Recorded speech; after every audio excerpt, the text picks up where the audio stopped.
दोस्तों नमस्कार।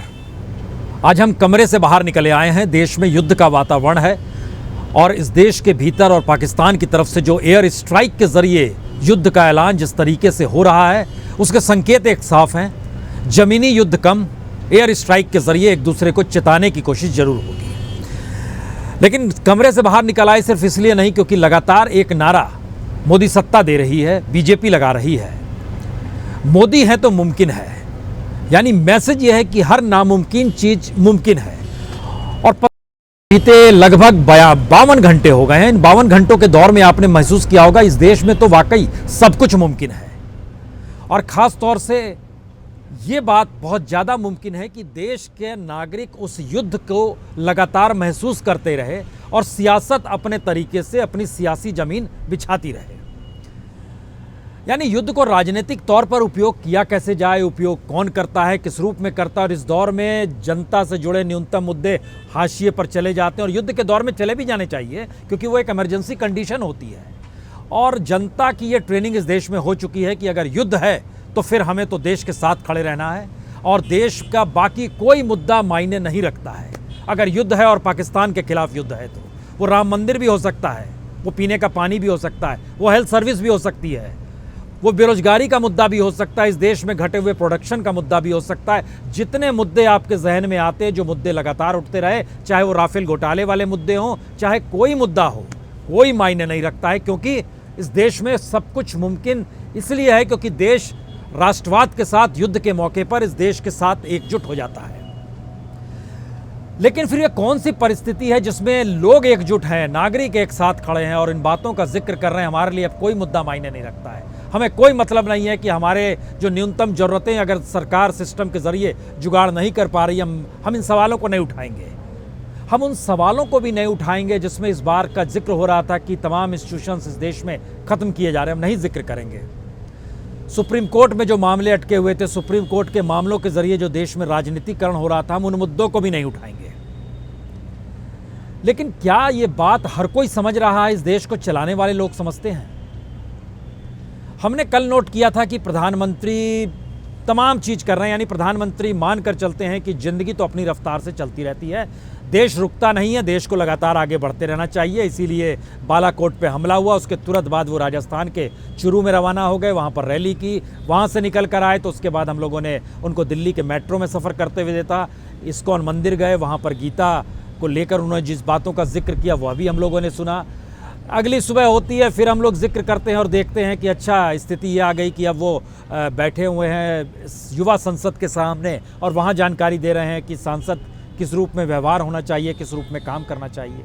शाम होते होते एक स्पोर्ट्स का ऐप जारी हुआ, उसमें वो शामिल थे। और आज जो था वह मेरा बूथ सबसे मजबूत था और उसमें जो संवाद हो रहा था उसमें इस बात का शिक्षण था कि किस तरीके से आप जिस बूथ की रक्षा करते हैं या जिस बूथ पर आपकी तैनाती होती है, वो बूथ की तैनाती कितनी महत्वपूर्ण होती है किसी भी राजनीतिक दल के लिए चुनाव जीतने के मद्देनजर।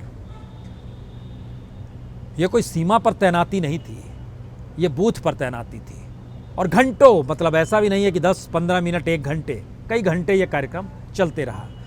हमारा सवाल ये नहीं है कि प्रधानमंत्री को ये करना चाहिए या नहीं करना चाहिए, लेकिन इस देश में देखिए सब कुछ मुमकिन कैसे है। हमारे लिए इमरजेंसी की सिचुएशन हिंदुस्तान के नागरिकों को प्रभावित करती है और उस प्रभाव के तहत आकर उसके भीतर की एक सोच रहती है कि अगर पाकिस्तान से दो हाथ करने की स्थिति आ गई है तो अब कर लेना चाहिए। हम बाकी किसी मुद्दे की तरफ कुछ भी नहीं देखेंगे, कोशिश भी नहीं करेंगे उस तरफ देखने की। लेकिन सत्ता को समझ में आता है अच्छा जनता तो अब उन मुद्दों को भूल चुकी है, अब हमें नए तरीके से चीज़ों को खड़ा करना होगा। तो अचानक कर्नाटक से आती है आवाज़। येदियुरप्पा कहते हैं अगर ये युद्ध का वातावरण इस देश में बना रहा तो यहाँ की जो 28 सीटें हैं, 22 सीट तो बीजेपी जीत जाएगी। यानी ध्यान दीजिए कि पिछले लगभग 50 घंटों के दौरान जितनी भी रैलियां बीजेपी के जरिए हुई उसमें कहीं ना कहीं पुलवामा का जिक्र था, जवानों की शहादत का जिक्र था, उसमें बालाकोट पर हमले का जिक्र था और उसके जरिए ये मैसेज बहुत साफ था कि हम हैं तो हमारे आश्रय आप सुरक्षा मान सकते हैं इस देश की। अच्छी बात है, जो सत्ता में रहता है उसके जरिए ही देश की सुरक्षा होनी चाहिए और होती भी है। लेकिन उसके बाद अगला था हम सुरक्षा कर सकते हैं तो आप हमें वोट भी देंगे और हमें बनाए रखिएगा, एक मैसेज है। ये एक बड़ा मनोविज्ञान है कि ऐसे में जो विपक्ष है वो क्या करे। और कल जब विपक्ष के 21 दल बैठे तो उन्होंने सिर्फ एक लाइन कही कि युद्ध का राजनीतिकरण नहीं होना चाहिए, उसको राजनीतिकरण के लाभ की दृष्टि से नहीं खेला जाना चाहिए। तो उसके बाद फिर कैबिनेट मिनिस्टर प्रकाश जावड़ेकर निकल कल रात के तकरीबन 9:45 बजे आए, प्रेस कॉन्फ्रेंस करने बैठ गए कि ये अच्छी बात नहीं है, आपने युद्ध को लेकर राजनीतिकरण का जिक्र किया। युद्ध तो ये मैसेज देता है कि हम लोग एकजुट हो जाएं। यानी ध्यान दीजिए, एक बड़ा मनोविज्ञान का खेल इस देश के भीतर चल रहा है। सबको पता है कि 50 दिन के बाद इस देश में वोटिंग की स्थिति आ जाएगी, हर किसी को पता है। यानी अप्रैल के पहले हफ्ते से वोटिंग इस देश में शुरू हो चुकी होगी, ये हर कोई जानता है। और उसका मतलब ये है, ये लोकसभा के चुनाव हैं, इस देश में जनता जिसके पक्ष में वोट देगी उसकी सत्ता बनेगी, ये हर कोई जान रहा है। तो ऐसे में विपक्ष के सामने मुद्दा रहता है कि वो 5 सालों में जो काम हुआ है उन मुद्दों के आसरे वो सरकार को घेरे। वो घेरेगी ही, लेकिन युद्ध का वातावरण बन गया। अब विपक्ष क्या करेगा? विपक्ष जाहिर तौर पर ऐसे में उन मुद्दों को नहीं उठाएगा जिन मुद्दों के आसरे सरकार के सामने ये मुश्किल खड़ी हो जाए कि वो युद्ध देखे या इन मुद्दों का जवाब दे। जैसे कल रात जावड़ेकर निकल कर आ गए सामने और बताने लगे कि देखिए ये स्थिति ठीक नहीं है कि आप युद्ध का राजनीतिकरण कर दीजिए। विपक्ष ने जाहिर है खामोशी बरत ली, कई मीटिंग कैंसिल हुई, CWC मीटिंग कैंसिल हुई। अब देखना है कल बॉम्बे में राहुल गांधी की सभा है वो होती है या नहीं होती है। ये सारी चीज़ें देखने परखने की चीज़ है। लेकिन दूसरी तरफ सत्ता के पास ये मजबूती आ जाती है कि युद्ध उसे ही लड़ना है और युद्ध में वो क्या सफलता दिखा रही है ये उसे ही कहना है। हम यहां पर जिक्र खाली इस बात का कहते हैं कि ऐसा नहीं है कि पहले नहीं हुआ है। करगिल युद्ध को वाजपेयी सरकार ने बाखूबी भुनाया था, यह सच है। 1971 के युद्ध को इंदिरा गांधी ने बाखूबी भुनाया था, यह भी सच है। लेकिन युद्ध काल के दौर में कभी राजनीतिक बात ना इंदिरा गांधी ने की ना अटल बिहारी वाजपेयी ने की। युद्ध काल का मतलब यह होता है जिस दौर में सेना लगातार लाइन ऑफ कंट्रोल या सीमा के उस पार के जो स्थितियां हैं उससे आमना सामना करने के लिए वो तैनात होती है और उसको कोई मुश्किल ना आए इसके लिए पूरा देश एकजुट होता है। 65 के वार के समय में लाल बहादुर शास्त्री को पता था इस देश की इकोनॉमी डामाडोल है, सेना में उतनी मजबूती नहीं है, तो उपवास का जिक्र किया उन्होंने। एक वक्त खाना छोड़िए, अनाज जिससे होगा, जय जवान जय किसान का नारा लगाया, जिससे किसान, क्योंकि जो खेतिहर इलाके हैं उन खेतिहर इलाकों के बीच से ही सेना को गुजरना पड़ता है, चाहे वो लाइन ऑफ कंट्रोल का हिस्सा हो या किसी भी दूसरे इलाकों का हिस्सा हो जो बॉर्डर का हिस्सा होता है, और किसान वहाँ पर सेना की मदद करता है। ये एक स्थिति है। इस तरह के नारे 65 में दिए गए। 71 में भी मिसेस गांधी जब मुक्ति वाहिनी को लेकर बांग्लादेश बनाने की दिशा में बढ़ चुकी थी, उस पीरियड में कोई राजनीतिक बात नहीं हो रही थी। हाँ, जब 65 का युद्ध खत्म हो गया, जब 71 का युद्ध खत्म हो गया, जब करगिल वार खत्म हो गया, तब उसका राजनीतिकरण जरूर हुआ, इससे इनकार नहीं किया जा सकता। लेकिन युद्ध काल या तनाव के दौर में या लोग जिस दौर में अपने इमोशंस को इस रूप में रखे हुए हैं कि हम एकजुट हों, उस दौर में हर कोई सियासत करने के लिए निकल पड़े। आपके दिमाग में आएगा और क्या क्या सियासत हो रही है, हम बताते हैं आपको क्या क्या सियासत हो रही है। हरियाणा की पहचान क्या है? हरियाणा की पहचान है वहाँ पर बड़ी तादाद में जवान जो हैं वो शामिल होते हैं सेना में, और अभी से नहीं शामिल हो रहे हैं। करगिल में तो बड़ी तादाद में शहादत हुई थी। लेकिन अचानक इसी दौर में, इस पिछले 50 घंटे के बीच में, एक हरियाणा सरकार ने एक निर्णय ले लिया। वो निर्णय ले लिया कि जो अरावली की जो पहाड़ियां हैं, जो खास तौर से फरीदाबाद और गुड़गांव का इलाका है, जो पर्यावरण के लिहाज से बड़ा महत्वपूर्ण है, उस पे उन्होंने ऐसी व्यवस्था कर दी कि लगभग 30,000 हेक्टेयर ज़मीन जो है वो कब्जा, यानी जो लूट चुके हैं वो लूट सकते हैं। वहाँ पर बिल्डर्स को इजाज़त है, बड़ी कंपनियों को इजाज़त है, पर्यावरण वहाँ नहीं देखा जाएगा। वो लड़ाई एक लंबी चल रही है और दुनिया के किसी भी हिस्से में पर्यावरण के लिहाज से जो अरावली की पहाड़ियाँ और ख़ास तौर से जो गुड़गांव और फरीदाबाद से गुजरती है, वो दिल्ली को किस तरीके से पनाह देती है कि राजस्थान की धूल, राजस्थान के बालू यहाँ उड़ के ना आ जाए और यहाँ का पर्यावरण ना बिगड़ जाए। और पर्यावरण को लेकर चिंता दिल्ली में बार बार जताई जाती है, लेकिन उन ज़मीनों को अब खोल दिया गया लूट के लिए। अब आप ले जा सकते हैं, बिल्डर्स के लिए फ्री कर दिया गया। निर्णय हो गया, किसी को पता चला? नहीं पता चला। इसी बीच में एक ऐसी स्थिति आई जिसमें एक हेराल्ड हाउस का जिक्र हो गया। बड़ा महत्वपूर्ण है ये भी, हेराल्ड हाउस का जिक्र होता है। अब कांग्रेस हेराल्ड हाउस खाली करे, हाई कोर्ट ने डिसीजन दे दिया। अच्छी बात है, फैसला है, अदालत का फैसला। अदालत ने लेकिन तारीख नहीं बताई, कौन सी तारीख है। तो कांग्रेस ने कहा हम जाएंगे अब सुप्रीम कोर्ट। अच्छी बात है, सुप्रीम कोर्ट अब जाएंगे और ये परिस्थितियाँ, देश के काम रुकने नहीं चाहिए, लेकिन देश की राजनीति किस तरीके से अपने अपने तरीके से कुछ जगहों पर इस देश में पोस्टर लग गए। एक तरफ मिराज 2000 है और दूसरी तरफ चुनावी चिन्ह है, इसे आप वोट दीजिए। इसका मतलब क्या है? इसका मतलब ये है कि आने वाले वक्त में जो शहादत जिन जवानों की हो जाती है, उनके रोते बिलखते चेहरे भी उस चुनावी पोस्टर का हिस्सा बनेंगे या उन चुनावी भाषणों का हिस्सा बन चुके हैं। अब उससे आगे की स्थिति ये आएगी कि हम जवान को मरने नहीं देंगे, हमको वोट कर दीजिए। तो इसका मतलब है आपकी मौजूदगी जवानों की शहादत की दिशा में ले जाती है। ये कौन सी परिस्थितियां हैं? देखिए, ये ऐसे सवाल हैं जिन सवालों को लेकर राजनीतिक भारत की जो हो रही है उसके मनोविज्ञान को वाकई समझने की जरूरत है। आखिर कोई सत्ता ये क्यों मानकर चलती है कि जब तक वो सत्ता में है तो उसका काम ही यही है कि 5 साल बाद वो सत्ता में कैसे बने रहे, इसी के लिए सारी तिकड़में करनी है और इसी के लिए पूरी स्टेट पॉलिसी बना देनी है। अगर आप ध्यान दीजिए, यही हो रहा है। इसमें किसी एक दल को कटघरे में खड़ा करने की स्थिति में नहीं आना चाहिए, क्योंकि इसका एक लंबा इतिहास रहा है। लेकिन मौजूदा वक्त में जब आप खड़े हैं तो आपको समझना होगा ये वाकई इस देश में कुछ भी मुमकिन है, आप कुछ भी कर सकते हैं। और चूंकि आप कॉन्स्टिट्यूशनल पोस्ट पे हैं तो आपको लेकर एक सम्मान, एक मान हर किसी के रहता है जहन में। भाई, राहुल गांधी कुछ कहेंगे तो उनकी बात एक विपक्षी नेता के तौर पर होगी, जिसको क्यों महत्व दिया जाए। लेकिन प्रधानमंत्री मोदी किसी बात को कहेंगे तो उसको महत्व देना होगा। वो प्रधानमंत्री पद पे बैठे हुए शख्स हैं। कल अरुण जेटली वित्त मंत्री हैं इस देश के, लेकिन सरकार के भीतर बेहद अहम हैं, ये हर कोई जानता है। कल उन्होंने बात आते आते कह दी कि जब अमेरिकी फौज एबाटाबाद में घुसकर बिन लादेन को मार सकती है तो हम क्यों नहीं कर सकते हैं। अगर आप कर सकते हैं तो आपने किया, बगोटा वहाँ पर जैश के कैंप को हमने धराशायी किया। लेकिन अब ये सवाल है कि सिर्फ अमेरिका जैसे स्टाइल में ईरान पे काम करता है, अफगानिस्तान पे काम करता है, इराक पे काम करता है, पाकिस्तान में घुसता है, क्या भारत संभव है, सक्षम है? हम बार बार अपनी इकोनॉमी का हवाला देते हैं कि हमारी इकोनॉमी दुनिया में अब इतनी ताकतवर हो गई है, 5वें 6ठे नंबर पर आ गई और अब दुनिया बदल चुकी है। कल इस बात का जिक्र वित्त मंत्री भी कर रहे थे, अरुण जेटली भी कर रहे थे। लेकिन इसके साथ वो एक सेना की महक भी ला रहे थे, एक बारूद की खुशबू भी ला रहे थे और इस बात का जिक्र कर रहे थे कि हम कुछ भी कर सकते हैं। और अब ये दुनिया बदल गई और हमारे भीतर एक ताकत है। अगर ये ताकत है तो फिर वही सवाल, कहने की जरूरत क्यों है? किया जाए, आप बोलेंगे किया गया, हमने भी माना किया गया, लेकिन अभी वो काल आया नहीं है। लाइन ऑफ कंट्रोल पर सारे स्कूल बंद हैं। देश के अलग अलग हिस्सों में हाई अलर्ट पर चीजें रखी गई है। सेना 2 मिनट के अलर्ट पर है, यानी 2 मिनट में अगर लड़ाकू विमानों को उड़ान भरनी पड़े तो वो भरेगी। हर कोई हाई अलर्ट पर है।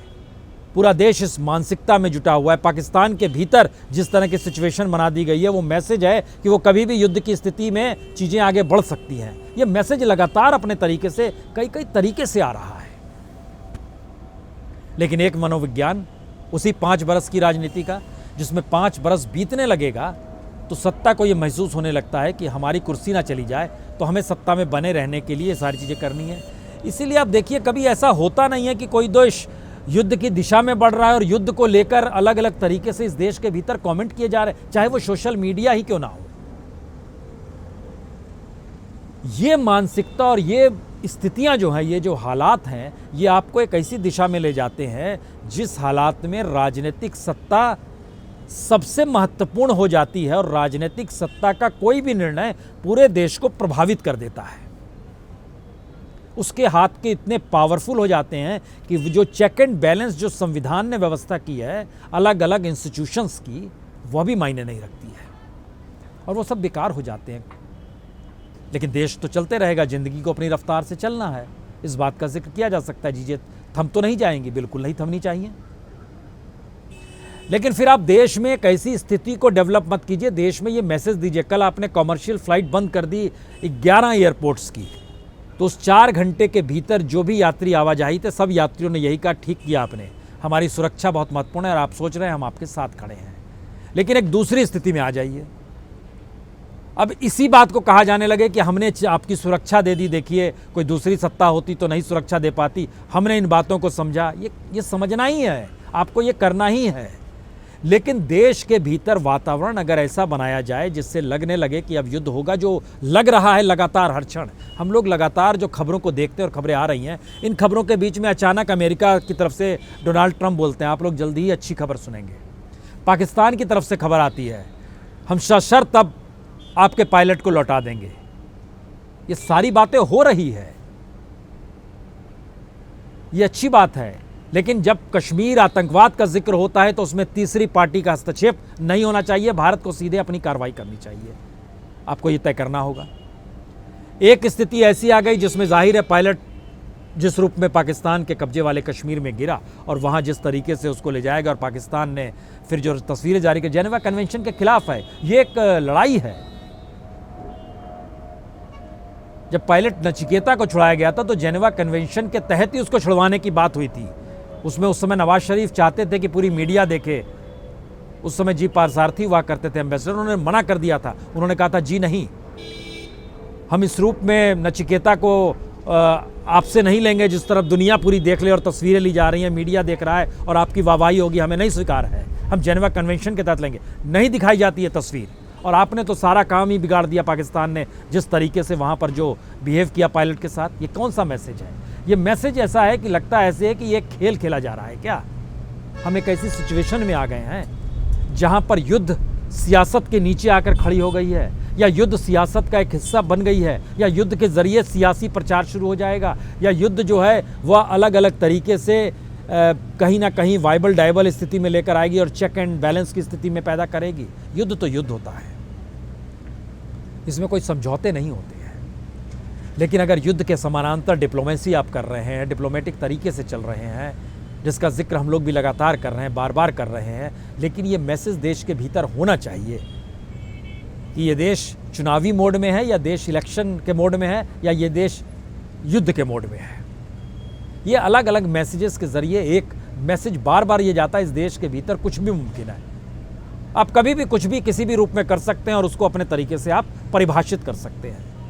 आप लोग के सवाल जायज़ है, जो सवाल आप उठा रहे हैं, जिसमें इस बात का जिक्र भी कर रहे हैं कि युद्ध तो चुनावी भोंपू बना दिया गया। किसी ने सवाल किया कि युद्ध को आप लोग राजनीतिक तौर पर एक्सप्लॉइट कर रहे हैं, और विपक्ष को भी इस तरीके से एक सवाल ये भी है, विपक्ष को भी कम से कम ये नहीं कहना चाहिए था कि इलेक्शन में और इलेक्शन का हिस्सा युद्ध को बनाया जा रहा है। कोई तो संवेदनशील, हमारा यही सवाल है, कोई तो संवेदनशील हो, कोई तो इन परिस्थितियों को समझे। ये कैसे संभव है कि हर चीज़ राजनीतिक सत्ता को पाने और उसकी तिकड़मों में ही सारी चीज़ें उसी रूप में इन्वॉल्व करती चली जाएगी?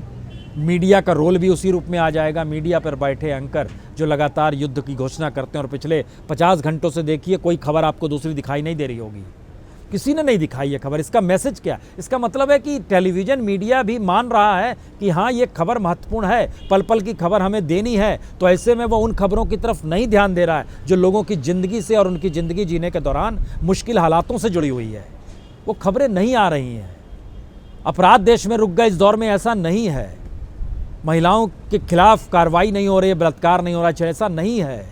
ऐसा नहीं है कि सरकारी योजनाएं हर जगह इस दौर में बहुत शानदार तरीके से चलने लगी। उनकी मुश्किल हालात अलग है। बिजली, पानी, सड़क, न्यूनतम ज़रूरतें, ये सारे मुश्किल हालात अपनी अपनी तरीके से हर जगह रेंग रहे हैं, लेकिन वो खबरें पिछले 50 घंटे से टेलीविज़न स्क्रीन पर नहीं आ रही है, नहीं चल रही है, क्योंकि टेलीविज़न स्क्रीन चलाने वाले लोगों को लगता है कि यही सबसे महत्वपूर्ण खबर है। एक विचार तो ये है।